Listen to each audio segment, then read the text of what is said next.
السلام علیکم viewers and welcome to Majid T V YouTube channel. دوستو، سلطان محمد فاتح کو جتنی زیادہ فتوحات کی وجہ سے اور کامیابیوں کی وجہ سے جانا جاتا ہے، اسی طرح اس کو ایک ایسے متنازع فیصلے کی وجہ سے بھی جانا جاتا ہے کہ جس کے تحت کئی عثمانی شہزادے اس فیصلے کی زد میں آئے اور قتل کر دیے گئے، اور کئی لوگ اس فیصلے کی وجہ سے سلطان محمد فاتح کو اچھے الفاظ میں یاد بھی نہیں کرتے۔ دوستو، آج کی اس ویڈیو میں آپ کو سلطنت عثمانیہ کے سب سے متنازع ترین موضوع یعنی بھائی کے قتل کے قانون کی مکمل تاریخ کے بارے میں آگاہ کیا جائے گا کہ یہ قانون کب، کیوں اور کس کی طرف سے متعارف کروایا گیا تھا، اور مجموعی طور پر کتنے عثمانی شہزادے اس قانون کی وجہ سے موت کے گھاٹ اتار دیے گئے۔ ویور، سلطنت عثمانیہ کی تاریخ میں یہ متنازع قانون پہلی بار باضابطہ طور پر سلطان محمد فاتح نے اپنے دور اقتدار میں رائج کیا۔ سلطان محمد فاتح کی طرف سے متعارف کردہ اس قانون کی بدولت 650 سال تک عثمانی سلاطین کو سیاسی وجوہات کی بنا پر اپنے بھائیوں کو قتل کرنے کا قانونی اختیار حاصل رہا۔ ویورز، اسلامی دنیا کی تاریخ میں کئی عظیم مسلم سلطنتیں قائم ہوئیں جنہوں نے وسعت اسلام کے لیے بے تحاشا قربانیاں دیں۔ انہی عظیم مسلم سلطنتوں میں سے ایک نام ایسی سلطنت کا بھی ہے جہاں تقریباً 650 سال تک شاہی خاندان کے مرد افراد کو قتل کرنے کا متنازع قانون رائج رہا۔ 200 تاریخ میں اس سلطنت کو سلطنت عثمانیہ کے نام سے جانا جاتا ہے، اور 650 سالوں تک سلطنت عثمانیہ میں رائج رہنے والا یہ متنازع قانون بھائی کے قتل کا قانون کہلاتا ہے۔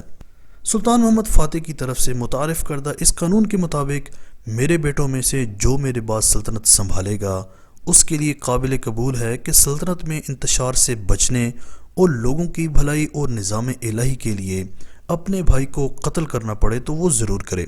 شریعت اور علماء کرام کی اکثریت اس بات کی اجازت دیتی ہے، اب اس کے مطابق عمل کیا جائے۔ دوستو، سلطان محمد فاتح کی جانب سے اس قانون کو سلطنت عثمانیہ میں رائج کرنے کی سب سے بڑی وجہ ان کے دادا سلطان محمد اول کی 1402 سے لے کر 1413 تک اپنے بھائیوں کے ساتھ ہونے والی وہ 11 سالہ طویل خانہ جنگی تھی جس نے عثمانیوں کو تباہی کے دہانے پر لا کھڑا کیا تھا۔ اس لیے مستقبل میں سلطنت کو انتشار سے محفوظ رکھنے کے لیے عثمانیوں کو یہ کڑوا گھونٹ پینا پڑا۔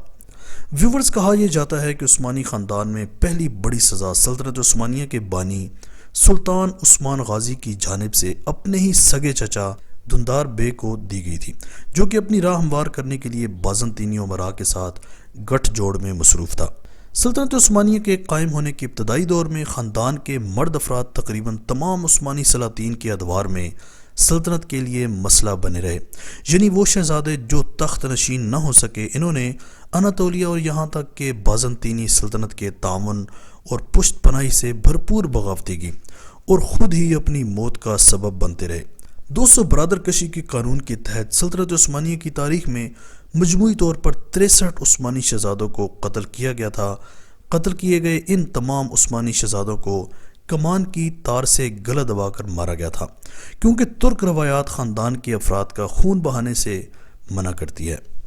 دوستو، اگلی قسط بہت زیادہ انٹرسٹنگ ہے، کیونکہ سلطان محمد فاتح کے اس فیصلے کی وجہ سے ایک سلطان نے اپنے 19 بھائیوں کو قتل کر دیا تھا، اور شہزادوں کو قتل کرنے کی 3 بڑی وجوہات کون سی تھیں، اور اسی طرح کئی بار فوج اور سلطنت آمنے سامنے کیوں آئی، اور اس وجہ سے بھی عثمانی شہزادے قتل کیے گئے۔ تو آج تک کے لیے اتنا ہی، ملتے ہیں اس ٹاپک کی اگلی قسط میں، تب تک کے لیے اجازت دیجیے، اللہ حافظ۔